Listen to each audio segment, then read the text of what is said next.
saya itu dengar Kiai Bisri, cerita Kiai Bisri itu tidak ada yang serius. Dulu ketika ada polemik Haji yang Mu'alim, itu orang kumpul semua di sini. Kata Kiai Bisri, sudah, nunggu Mbah Fadl. Mbah Fadl sudah di rumah. Ngiranya orang itu ya Mbah Fadl rawuh dileteh. Setelah lama Mbah Fadl tidak datang. Loh Kiai Bisri, Mbah Fadl tidak datang. Lah ya di rumah. Lah mana kok tidak ada? Ya di rumahnya sendiri. Karena beliau enggak pernah bilang di rumahnya. Orang saja yang kepikiran kalau itu rumah leteh. Itu mirip seperti guyonannya Rasulullah SAW. Nabi itu kalau guyon itu tidak pernah bohong. Makanya di tiba itu disebut wayam zahu wala yaqulu illa haqqan. Nabi itu ya guyon, tapi enggak pernah bohong. Yang bohong kan khayal kamu. Masyhur itu ada orang sepuh sowan Nabi. Di kitab saya itu perempuan, tapi di beberapa kitab lelaki. Saya tidak tahu pastinya berapa. Biasanya ahli hadis mentahmilkan taat dudul kisoten atau taat dudul wakiaten. Oke, kita bayangkan itu perempuan. Ya Rasulullah, saya ini tergesa-gesa, nanti takut kemalaman. Ini orang sepuh. Jadi jangan kamu bayangkan Nabi suami wong ayu nom nanti jadi hoax. Orang sepuh. Oh di sini aja, tidak usah tergesa-gesa pulang kata Rasulullah. Nah nanti gimana? Saya jalan kaki ya Rasulullah sampai kampung saya itu nanti malam. Kata Nabi, la ahmilan naki alab binako. Santai saja nanti tak pinjemin anaknya unta. Kata perempuan tadi, ma fa'altu bibninako. Apa yang bisa saya lakukan dengan anaknya unta? Sudah tenang saja kata Nabi. Setelah mau pulang, disiapkan unta ya unta tua, unta layak dinaikin. Ya Rasulullah ini kok unta tua? Katanya anaknya unta. Nabi dengan santai, oh masih tua ya anak unta.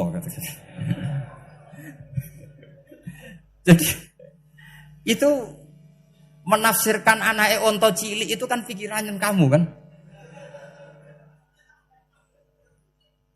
Sebetulnya anak unta itu ya tua pun anak unta.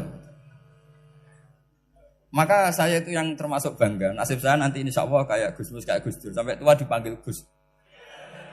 Tapi saya niatnya lebih buruk. Supaya nanti kalau saya salah pantas ngijek Gus. Tapi dalam kompetisi kadang Gus itu kalah. Itu dulu di Pondok Sarang tuh kalau ke WC itu antri. Itu yang di WC didodok. Supaya cepat keluar. Ayo cepat keluar, saya Gus. Dikira teror Gus itu yang di WC menjadi takut. Yang dalam WC gak kalah. Saya malah kiai. Sehingga jadi memang kacau. Kalau sudah logika itu kacau.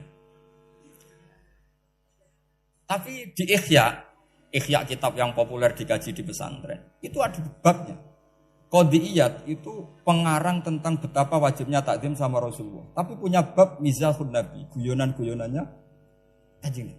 Cuma Nabi seninya tadi wala yaqulu illa haqqan. Meskipun guyon itu enggak pernah bohong, itu butuh seni itu.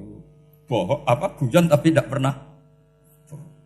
Tapi umatnya ada saja yang pernah niru, ya termasuk Kiai Bisri tadi. Sudah nunggu Mbah Fadl, sudah di dalam.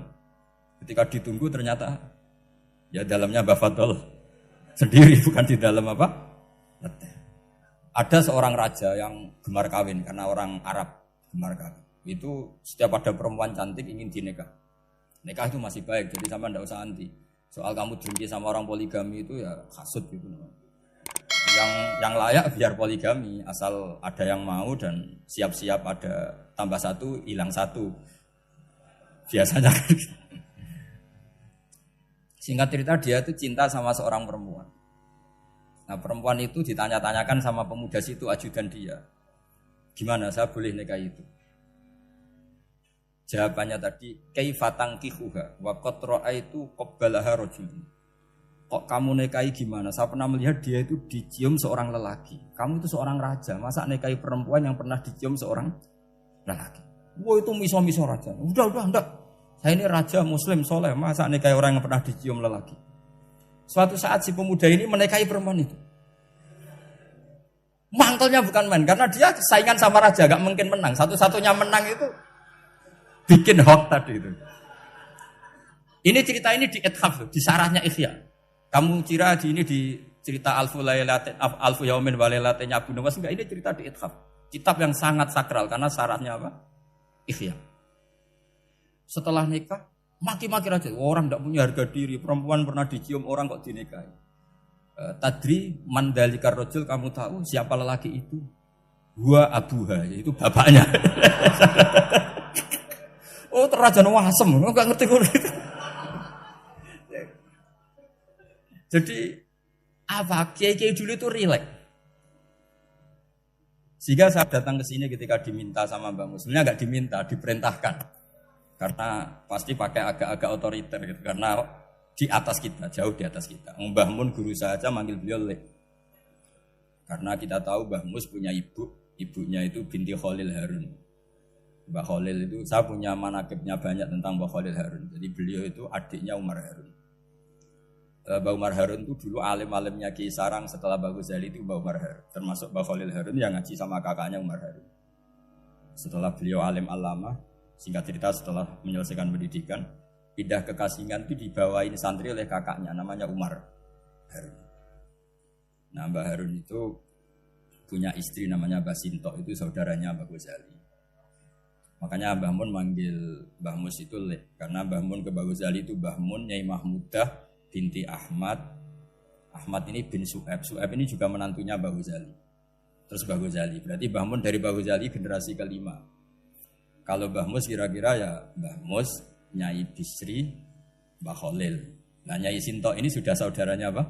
Mbah Ghazali. Berarti Mbah Mun dengan Gus Mus itu kalah satu tokoh di urutan nasab. Makanya manggil apa? Lek. Tapi Mbah Mus orang baik, tidak pernah manfaatkan itu. Yang sering manfaatkan Mbah Nawawi itu. Karena pernah sepuh itu, wah sembrono kalau sama saya itu. Saya di mana-mana itu digosipkan murid beliau. Ya saya ikhlas saja. Itu satu-satunya harga diri Mbah Nawawi, ya saya ikhlas. Saya ikhlasnya. Jadi karena memang saya manggil beliau juga memang pernah nyembah. Buyut saya kandung itu namanya Maimunah, itu mbaknya Mbah Dowi. Jadi saya ini juga Bani Lasem. Buyut saya kandung namanya Maimunah, istrinya Mbah Umar bin Arabi. Melahirkan mbah saya sampai ibu saya sampai saya. Saya teruskan. Jadi cobalah Quran itu dibaca secara fasih. Kalau ingin baca fasih caranya gimana? Kamu harus belajar balaghah, belajar lisanul Arab, belajar mantek, belajar logika. Nah, kalau logika itu tidak sampai, cari muhalnya. Ini fatwanya Said Robdan Al-Budi, juga fatwanya semua ulama usul fikih. Saya ulang lagi ya. Kalau logika kamu nggak paham, cari sisi muhalnya. Saya ulang lagi, cari sisi muhalnya. Misalnya kamu angan-angan tentang Allah nggak dok. Sedurungnya Allah itu sopo. Misalnya kamu angan-angan gitu.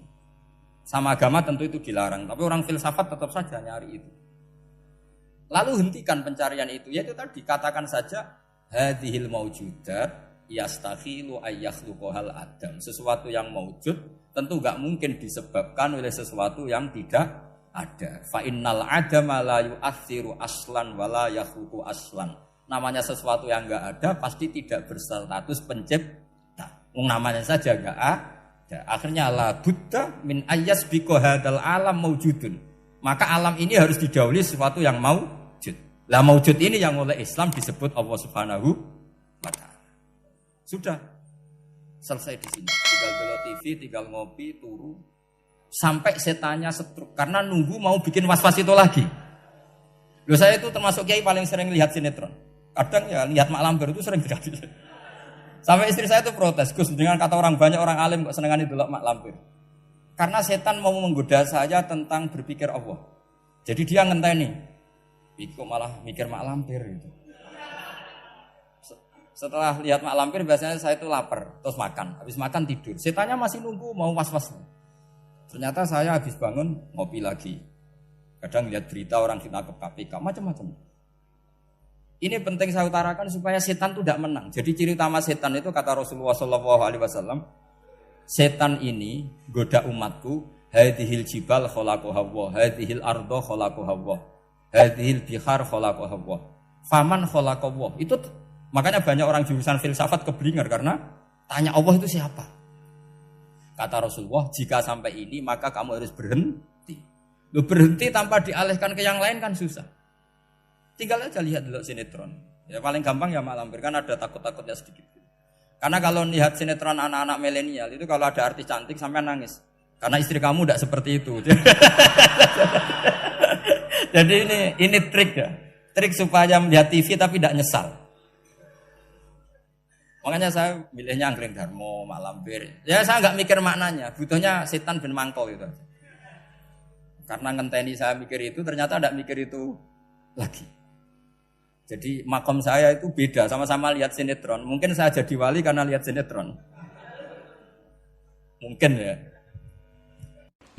Subhanallahi wa bihamdihi adada khalqihi wa ridha nafsihi wa zinata arsyihi midada kalimatihi.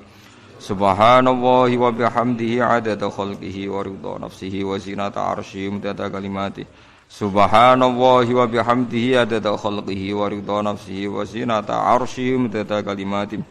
Subhanallahi wa bihamdihi adada khalqihi wa ridha nafsihi wa zinata arsyihi midada kalimatihi.